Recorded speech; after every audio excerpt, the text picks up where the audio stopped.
mencapai 33,5 miliar US dollar, naik 10 tahun hanya waktu 4 sampai 5 tahun. Berarti selama ini kita dibohong-bohongi saja.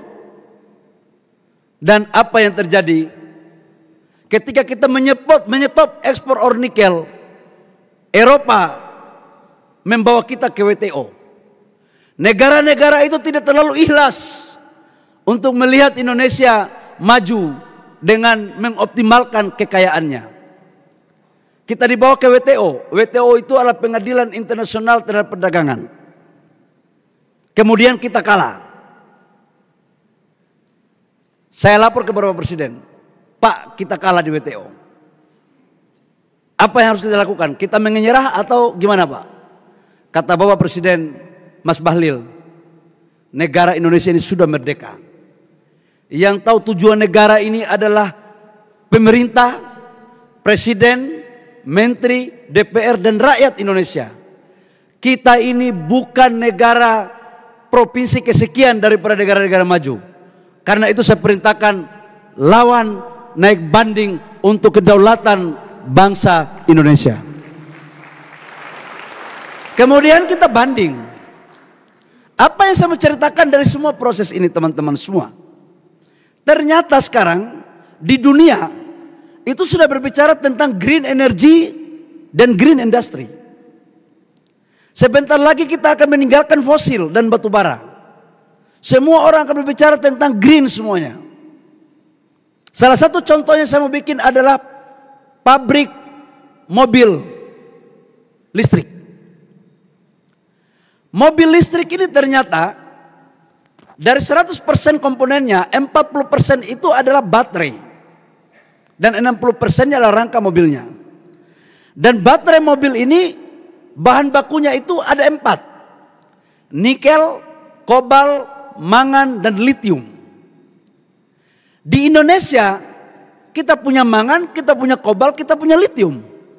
Yang enggak kita punya apa? Kita punya mangan, kobalt, dan nikel. Yang enggak kita punya litium. Ternyata saya baru tahu. Inilah kenapa Eropa membawa kita ke WTO. Mereka tidak ingin Indonesia menjadi negara produsen pabrik baterai di dunia. Dan begitu saya tahu, saya lawan itu dengan Pak Menko, dengan semua kementerian. Kita bersama-sama bekerja sama.